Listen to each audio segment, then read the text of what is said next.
Since the release of Counter-Strike 2, we have already seen 2 patches, which in my opinion is very great to see. I'm glad Valve is actively working on fixing any of the issues that are coming up, and it's just really nice to see they're actively working on fixing the game. So in this video, we will be going over the patches of the past 2 days, alongside with some of the changes from the main update we haven't covered yet. Timestamps are as always in the description down below, so if you want to skip ahead, feel free to do that. For the gameplay changes from the main Counter-Strike 2 release, player reflections and water are now occluded by smokes, which previously wasn't the case, so as you can see in the background, we can no longer see player reflections through smokes, which is a very great change. Molotov fire now floats above the water. If I'm not completely mistaken, this was already the case before, but I guess I may just remember it incorrectly. It definitely works now, as you can see in the background footage. The C4 bomb lights don't reflect through walls anymore. This was previously an issue, especially on Nuke, and as you can see now in the background, this has been fixed by Valve.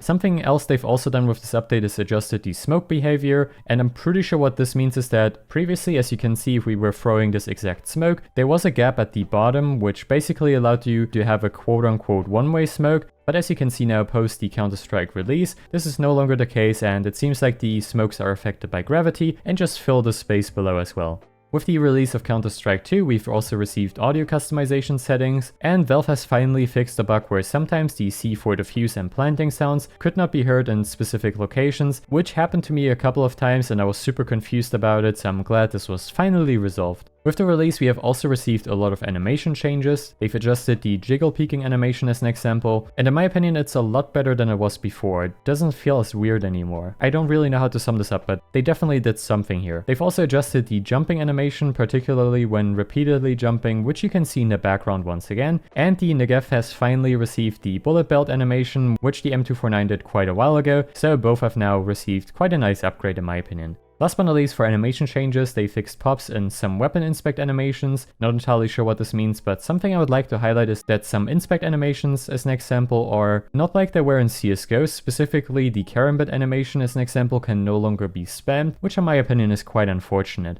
With the release of Counter-Strike 2, we have also received improvements for matchmaking. When one or more party members get convicted of cheating and permanently banned, all their associates will be penalized with loss of profile rank and CS rating, which sounds like a really great change, and in Premier, players with a very high established CS rating are not allowed to party with accounts that do not have an established CS rating, which also once again just makes sense, to be honest. With the release of CS2, we have also received some various bug fixes and tweaks for all shipped maps. As an example, Inferno has received an extra bell, and Inferno has also received some changes to its fountain, which has caused this weird line to appear now on these 2 spots, so hopefully Valve can fix this very soon. Moving on to the miscellaneous changes, they've replaced the weekly drops with a weekly care package, which you can see on screen right now. This basically gives you 4 different drops, and you can choose from these 2 items.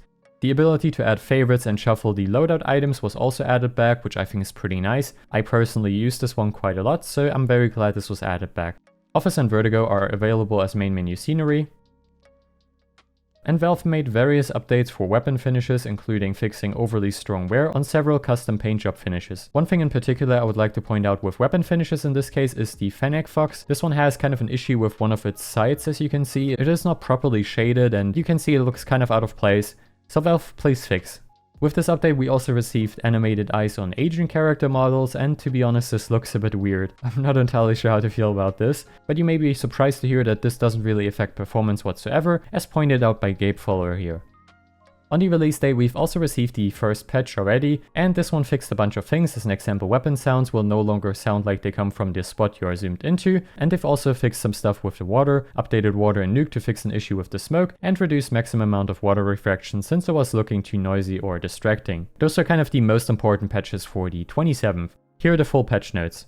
Moving on to the 28th of September, we have some graphics changes. Valve put range clamps on a couple of console commands, which you can see on screen right now, and they fixed smokes not rendering correctly on AMD GPUs on Linux. Good job, Valve. We have received some animation changes. They've adjusted the grenade throw animations to reduce the view obstruction.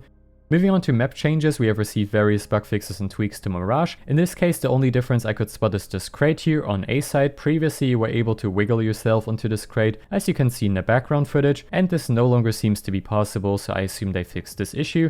For Overpass, however, I wasn't really able to spot any differences, if I'm completely honest, so I'm not really too sure what has been changed here. If you've noticed anything, feel free to leave a comment down below. We have also received various bug fixes and tweaks to weapon finishes and stickers once again. They've also updated the Phoenix Soldier Balaclava from green to the original red. This one was recently changed with the release of Counter-Strike 2 as far as I'm aware, so now they just changed back the Balaclava. Last but not least, we have the miscellaneous changes. They fixed the bug where the loadout shuffle would never happen and increased the clickable area of the sellback buttons and buy menu, so it's now just much more convenient, to be honest. They've also disabled the CSTV and demo recording temporarily to increase server availability so more people can play. One thing I would like to point out now 2 days after release is that the demos actually work now, so at least I could view one of my older demos from yesterday, which I think is pretty nice, and as you can see, it works perfectly fine.